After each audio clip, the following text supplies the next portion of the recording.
Assalamualaikum warahmatullahi wabarakatuh. Perkenalkan saya Ajeng Aulia Dewi dengan NIM 230036127 dari Prodi Gizi Fakultas Kesehatan Masyarakat. Di sini saya akan menunaikan tugas soft skill tahap 1 saya, yaitu membuat short video dengan tema Inilah Kisahku. Inilah kisahku dimulai ketika akhir masa SMA, yaitu kelas 12 akhir, di mana sedang marak-maraknya seleksi penerimaan mahasiswa baru terjadi. Oke, jadi aku SMA-nya itu ngambil jurusan bahasa. Ini aku nggak tahu alasan aku masuk bahasa itu apa, karena kayaknya aku ngambil bahasa itu karena aku nggak bisa bahasa Inggris. Jadi aku ngambil bahasa biar bisa bahasa Inggris, itu tujuan awalnya. Tapi ternyata di akhir, ketika mulainya seleksi-seleksi tersebut, orang tuaku meminta aku untuk menjadi salah satu dari tenaga kesehatan yang bekerja di rumah sakit. Nah, pada saat itu aku bingung kan, dari bahasa mau ngambil jurusan apa, bingung.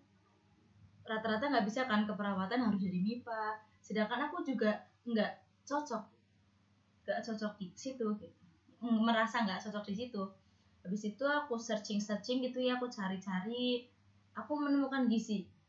Dan gizi menurut aku cocok, soalnya nggak bersentuhan langsung dengan pasien, nggak yang megang suntikan, nggak yang ngambilin darah gitu. Oke, aku coba dan aku tuh alhamdulillahnya masuk eligible, tapi aku bunuh diri di situ. Sudah jelas-jelas aku dari bahasa, aku SNBP ngambil gizi UGM lagi. Udah itu kayaknya nggak ada kemungkinan sama sekali. Tapi ya udah nggak apa-apa. Daripada aku keterima di univ dan jurusan lain yang nggak sesuai impian aku, malah aku nggak enjoy nikmatin masa kuliah. Di situ daftarlah aku di SNBT kan, UTBK. Dengan jurusan yang sama dan univ yang sama, masih aja nggak diterima, masih ketolak. Udah, UGM masih buka satu jalur lagi, yaitu mandiri. Aku daftar juga tuh, aku ikut tes, aku daftar, hasilnya gagal juga. Nah di situ aku mulai terpuruk, aku putus asa, aku nggak tahu mau lanjut kemana lagi. Nggak tahu aku mau kemana lagi, pokoknya aku harus UGM. Karena apa?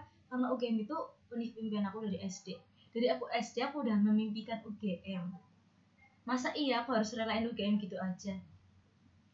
Situ aku berpikiran buat gap year, tapi orang tua aku bilang katanya sayang, 1 tahun dibuang sia-sia. Situ aku nyari-nyari info tentang PTS yang ada gizinya. Dan tuh aku menemukan Unisa sama UAD.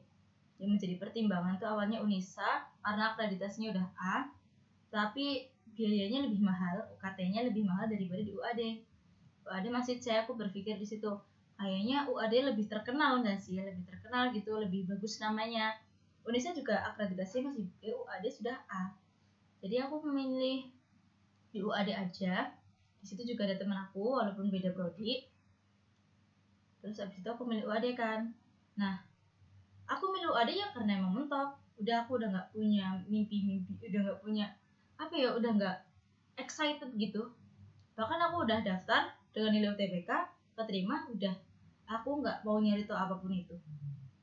Aku ke kampus 3 itu pertama kali saat technical meeting P2K. Seenggak rela itu aku buat milih UAD. Tapi kalau nggak di UAD, aku nggak bakal ikutin kegiatan-kegiatan soft skill kayak gini. Aku nggak bakal ikut P2K, aku nggak bakal ngerasain P2K di CEC, aku nggak bakal ngerasain masuk IMM gitu ya. Jadi ya udah, dari sini sekarang ini aku merasa semua hal yang terjadi pada aku itu emang ada baiknya. Semua yang terjadi itu ada baiknya. Meskipun aku belum cinta ke UAD karena cinta aku habis di UGM, di UAD aku hanya melanjutkan hidup.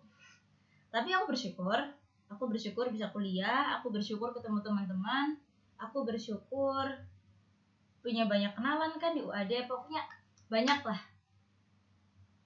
Ternyata UAD nggak seburuk itu, ternyata UAD itu menarik, seru ternyata. Ya udah gitu aja sih. Akhirnya aku sadar kalau nggak semua impian yang aku impikan itu harus tercapai. Nggak semua keinginan yang aku inginkan itu bakal ada gitu. Nggak semua yang aku ingin harus aku miliki. Bisa jadi yang aku inginkan suruh aku ikhlaskan, tapi nggak dulu, belum ikhlas soalnya. Terima kasih. Sekian, inilah kisahku yang menurut aku kurang menginspirasi, soalnya aku belum termotivasi untuk kuliah di UAD. Terima kasih. Wassalamualaikum warahmatullahi wabarakatuh.